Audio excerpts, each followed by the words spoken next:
So you've decided that you don't want to use a realtor. You don't want to pay any real estate commissions to buy or sell that property.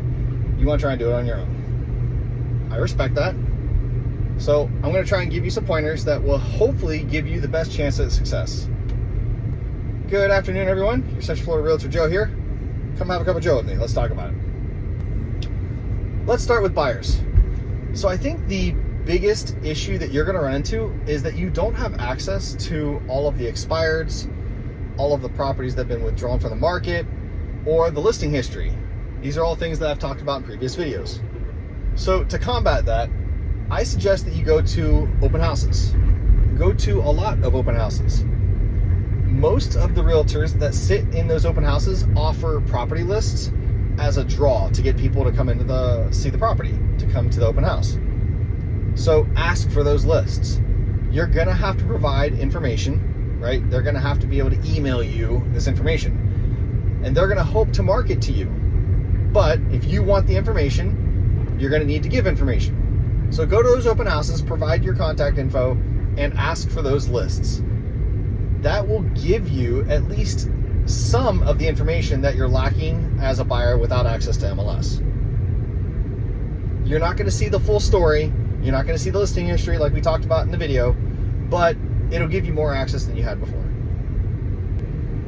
When you find a property, do not skip the home inspection. The few $100s it's going to cost you to do a home inspection could save you tens of thousands of dollars. Always, always, always get that home inspection. A good home inspector will find things wrong with that property. That's what you're paying them to do. Do not waive that inspection contingency. Do not try and save a couple $100. It is well worth the money spent. Once you have that home inspection report, try not to look at it as you want a perfect property. You're never going to get one. When you go through that inspection report, look for safety issues. We're not looking for blown light bulbs or screens that have holes in them, right? We're looking for foundation issues. We're looking for roof leaks. We're looking for polybutylene piping. We're looking for an electric panel that home insurers will not insure. Those are the things that we're looking for in a home inspection report. Safety issues. Otherwise, you may end up blowing up that transaction and losing an opportunity to purchase that home. Now for the sellers, you need to go through that house like a stranger would go through that house. Every seller that I've ever talked to is attached to their property. They think it's worth more than the market says it's worth because they've lived there, they've done the work, they've paid for the remodels, they've paid for the upgrades. So there's more value in it for that seller than it would be to a stranger. You have to go through your home and look at it as a stranger. And the first thing you want to do is go stand on your front porch and lock the front door and stand there and look around. This is the first impression that every buyer goes through. It takes time for a realtor to find the lockbox, put the code in, open the box, get the key out, get the key in the front door, unlock the front door and open it. The entire time that this realtor is messing around with this lockbox, the buyers are standing on that front porch looking around. They're seeing every defect that's possible on that front porch. They're seeing the scratch in the door. They're seeing the weeds in the front flower bed.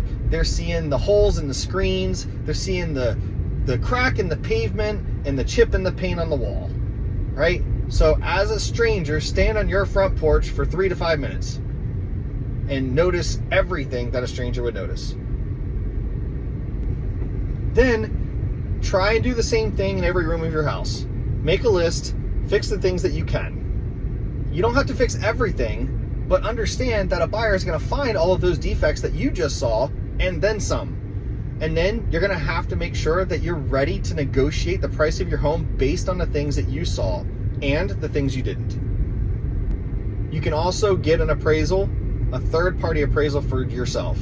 This appraisal is absolutely useless to any real estate transaction. It cannot be used by anybody else, but it'll give you a grounded number to base the value of your home when you listed. maybe another appraisal will come in and price it differently, but you should be in the same ballpark. And the biggest thing is price your home correctly the first time. It will cost you so much more money if you price it high and have to reduce the price. That is more time on the market, that's more mortgage payments out of your pocket, that's more deals that just never even got made on your property because people didn't want to come see your home. The amount of money that you can save by pricing your home right the first time is immense. I can't stress that enough. That's all I have for you today, folks. Everything I shared today should be genuinely helpful whether you hire a realtor or not. But now you should have a better idea of what you're getting yourself into. And you all knew this was coming, but if it does get to be overwhelming, I'm here to help for a commission. If you guys have any questions, comments, or topics you want me to go over, leave them below or send me a message. Like, follow, share. Thanks for coming to have a cup of Joe with me.